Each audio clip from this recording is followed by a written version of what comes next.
Good morning students, कैसे हो आप लोग। तो आज हम लोग तुम्हारे ग्रामर का एक ऐसा टॉपिक पढ़ने वाले हैं जिसका यूज़ हम लोग रोज़ करते ही हैं, हमारी कुछ ना कुछ बातचीत में या हर चीज़ किसी ना किसी मतलब सेंटेंस में, हर चीज़ में इसका यूज़ होता ही है। लेकिन आप लोगों को ये नहीं पता होगा कि हमें कौन सा सेंटेंस में कौन सा मतलब चिन्ह यूज़ करना है, किस चिन्ह का यूज़ कहाँ पे हो रहा है। तो आज हम लोग वो देख लेंगे तो आप लोगों को अच्छे से समझ आ जाएगा। तो जैसे कि हम लोग हर बार ग्रामर में ऐसा करते हैं कि स्टैंडर्ड 2 और 3 का वीडियो मिक्स बनाते हैं, इस बार भी हम लोग वैसा ही करने वाले हैं। तो हमारे टॉपिक का नाम है विराम चिन्ह। तो ये जो हमारे चिन्ह होते हैं इससे हमें पता चलता है कि कौन से चिन्ह का यूज़ हमें कहाँ करना है। हम लोग अगर एक जो चिन्ह है वो गलत जगह पे हम लोग उसे यूज़ कर लेंगे तो पूरा सेंटेंस का मीनिंग बदल जाएगा। तो हम लोगों को वो अच्छे से यूज़ करना चाहिए ना, वो हमें पता होना चाहिए कि हमें कौन सा चिन्ह कहाँ पे यूज़ करना है। तो देखते हैं हम लोग। देखो यहाँ पे दिया गया है तुम साथ चलोगे, मतलब तुम साथ चलोगे, यहाँ पे पूर्ण विराम आ गया है। तो यहाँ पे मतलब वो किसी को बता रहे हैं कि तुम भी साथ चलोगे। फिर सेम सेंटेंस है लेकिन यहाँ पे सिर्फ एक चिन्ह चेंज हुआ है। उसके बाद है क्या तुम साथ चलोगे, उसके पास है क्वेश्चन मार्क मतलब प्रश्नार्थ चिन्ह। तो अगर हम किसी को क्वेश्चन मार्क मतलब किसी को हमें कुछ पूछना है कि तुमने खाना खा लिया, तो हम कौन से चिन्ह का इस्तेमाल करेंगे, क्वेश्चन मार्क का इस्तेमाल करेंगे ना, प्रश्नार्थ चिन्ह। वैसे ही विराम चिन्ह, पूर्ण विराम, ऐसे अलग अलग सारे चिन्ह आते हैं। तो अगर हम हमारे सेंटेंस में वो चिन्ह का यूज़ ना करें तो पूरा सेंटेंस चेंज हो जाता है ना। फिर है इन वाक्यों में कुछ चिन्ह लगे हैं, ये हमें थोड़ा या अधिक रुकने का संकेत कर रहे हैं, ये विराम चिन्ह कहलाते हैं, आओ इन्हें जानें। तो यहाँ पे ऊपर सेंटेंस दिए गए हैं तो उससे पता चलता है कि कहाँ पे रुकना है और मतलब कहाँ से आगे बात को बढ़ानी है। उसे क्या कहा जाता है, विराम चिन्ह। हमारी बातचीत में हम लोग किसी भी चिन्ह का यूज़ करते हैं, हमें पता चलता है कि हमें कौन से सेंटेंस में कहाँ पे रुकना है, कहाँ से हमको सेंटेंस की शुरुआत करनी है और कहाँ से मतलब किसी को कुछ सवाल पूछना है।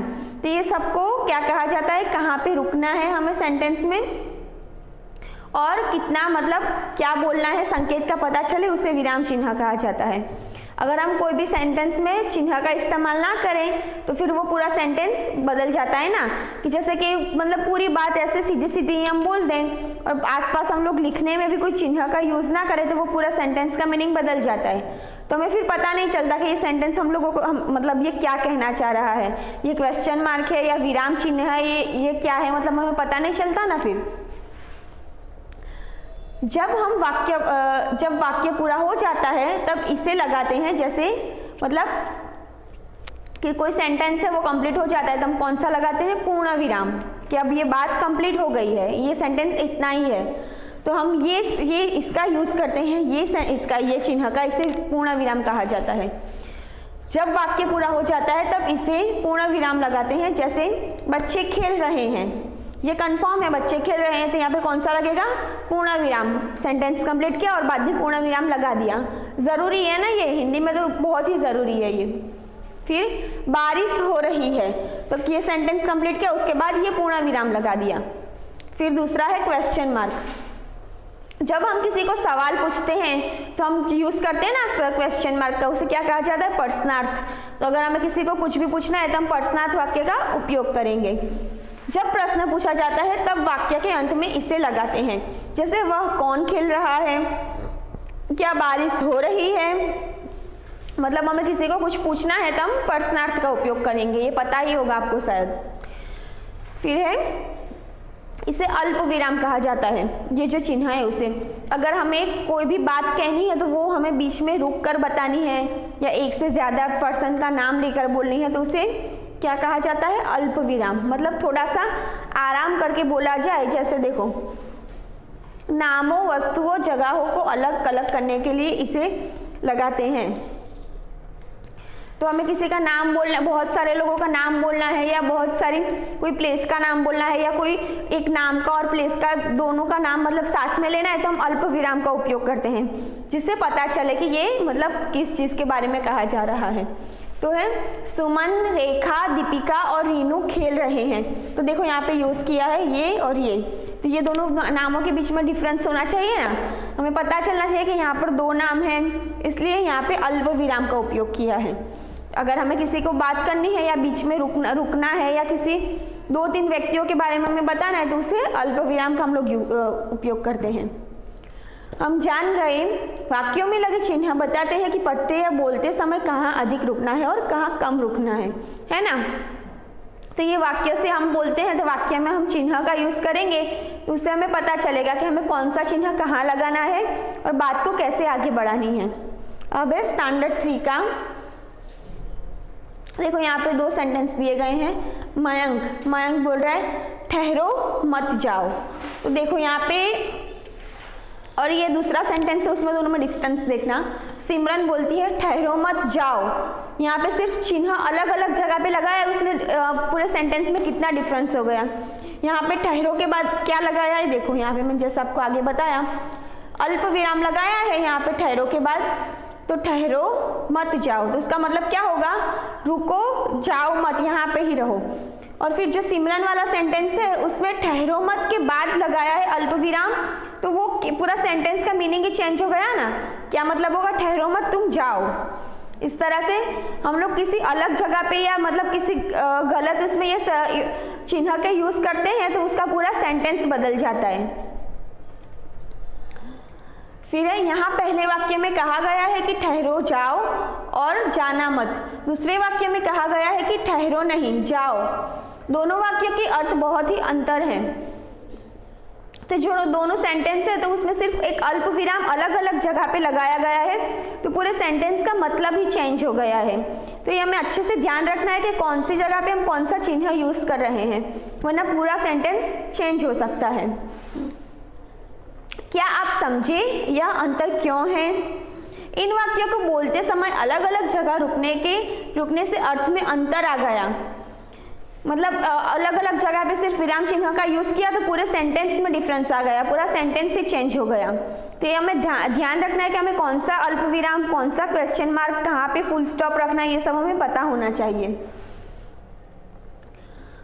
इन वाक्यों में को बोलते समय अलग अलग जगह रुकने से इनका अर्थ में अंतर आ गया। विराम का अर्थ है ठहरना या रुकना। क्या मतलब होता है विराम चिन्ह का मतलब रुकना या ठहरना। रुक कर बोलो, ठहर कर बोलो। हमें कोई सेंटेंस अगर बोलना है हम विराम चिन्ह का यूज करते हैं, तो अगर रुक कर बोलना है या ठहर कर बोलना है तो हम विराम चिन्ह का उपयोग करेंगे।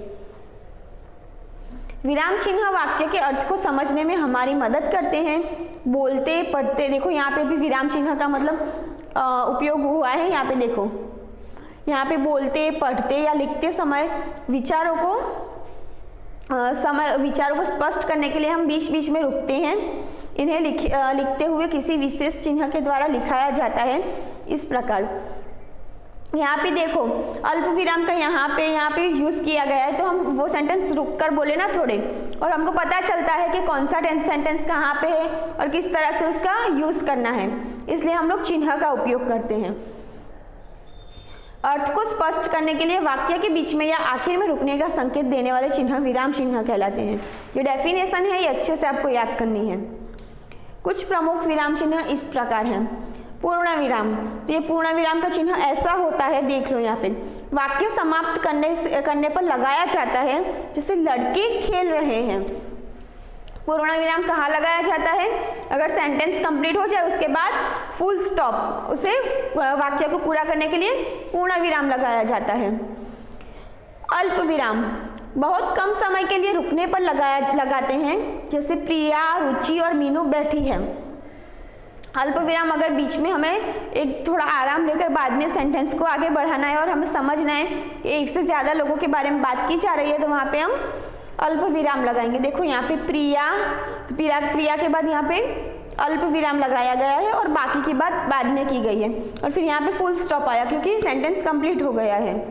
फिर प्रश्न सूचक, क्वेश्चन मार्क, प्रश्न पूछने पर लगाते हैं, जैसे आप कब आओगे।